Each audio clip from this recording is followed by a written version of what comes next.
এই ভিডিওটা তাদের জন্য যারা নাকি আওয়ামী লীগকে সাপোর্ট করেন, যারা নাকি বঙ্গবন্ধু সাপোর্ট করেন তাদের জন্য। দেখেন আওয়ামী লীগকে ভালোবেসে, বঙ্গবন্ধুকে ভালোবেসে এই আপুটি কত সুন্দর কথা বলতেছে।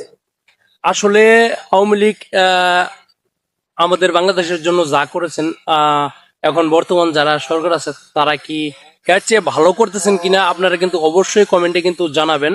আর এই ভিডিওটা দেখেন, ইনশাল্লাহ ভালো লাগবে। ভালো লাগলে অবশ্যই লাইক কমেন্ট শেয়ার করে দিবেন। আওয়ামী লীগ নিষিদ্ধ কেউই করতে পারবো না, আমরা জনগণ মানবো না। হাসিনা এই দেশের মেরুদণ্ড। রাজাকাররা যদি নির্বাচন করতে পারে, এরা দেশের বিপক্ষ, তাহলে আওয়ামী লীগ স্বাধীনতার পক্ষে থাকা যেই বেড়ায় বারে বারে কারাগারে ছিল, পাকিস্তান জেল খাচ্ছে, খাতে খাতে বেড়ার জিন্দিগি শেষ হয়েছে, জিয়াউর রহমানরে দিয়া গেছে। আমি যদি হুকুম নাও দিতে পারি, তোমরা এই সংগ্রাম চালাইয়া যাইবা। হ্যাঁ নির্দেশে স্বাধীন হয়েছে। পাকিস্তানিরা যদি যাইয়া ওই সংসদে বইতে পারে, তাহলে আমাকে আওয়ামী লীগের দেশের পক্ষে, স্বাধীনতার পক্ষে হ্যাঁ রাজনীতি করতে পারবো না।